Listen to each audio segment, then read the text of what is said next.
കർക്കിടക ചികിത്സ പൊതുവെ വർഷകാലത്ത് കർക്കിടക മാസം തുടങ്ങുമ്പോഴത്തേക്കാണ് കർക്കിടക ചികിത്സയ്ക്ക് ഏറെ പ്രാധാന്യം നൽകുന്നത്. കർക്കിടക മാസത്തിൽ ഒരാൾക്ക് വാതജന്യമായ രോഗങ്ങൾ കൂടാനും അതേ കണക്ക് തന്നെ രോഗീബലം കുറയാനും സാധ്യതയുള്ള മാസമാണ്.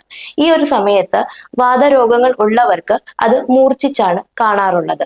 വാതരോഗങ്ങൾ എന്ന് പറയുമ്പോൾ മുട്ടുവേദന, കൈവേദന, കൈകാൽ തരിപ്പ്, നടുവേദന, ഇങ്ങനെ നിരവധിയായിട്ടുള്ള രോഗങ്ങൾ കൂടി കാണുന്ന സമയമാണ്. കർക്കിടക ചികിത്സാ രീതികൾ, പ്രത്യേകിച്ച് ആയുർവേദ ചികിത്സാ രീതിയിൽ ഇൻക്ലൂഡ് ചെയ്യുന്ന ട്രീറ്റ്മെന്റ്സ് എന്ന് പറയുമ്പോൾ അഭ്യംഗം, സ്വേദനം, ഇലക്കിഴി, പൊടിക്കിഴി, ഞവരക്കിഴി, ശിരോധാര, ധാന്യാമ്ലധാര, നസ്യം, ഘൃതപാനം, വിരേചനം, ഇങ്ങനെ പലതരം ട്രീറ്റ്മെന്റ് ഇൻക്ലൂഡ് ചെയ്തിട്ടാണ് വരുന്നത്.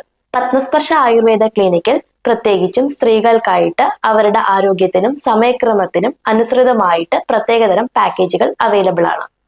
കർക്കിടക ചികിത്സയിലൂടെ മനസ്സിനെയും ശരീരത്തിനെയും ശുദ്ധീകരിച്ച് പുതുവർഷത്തിലേക്ക് കടക്കാൻ പത്മസ്പർശ നിങ്ങളെ സ്വാഗതം ചെയ്യുന്നു.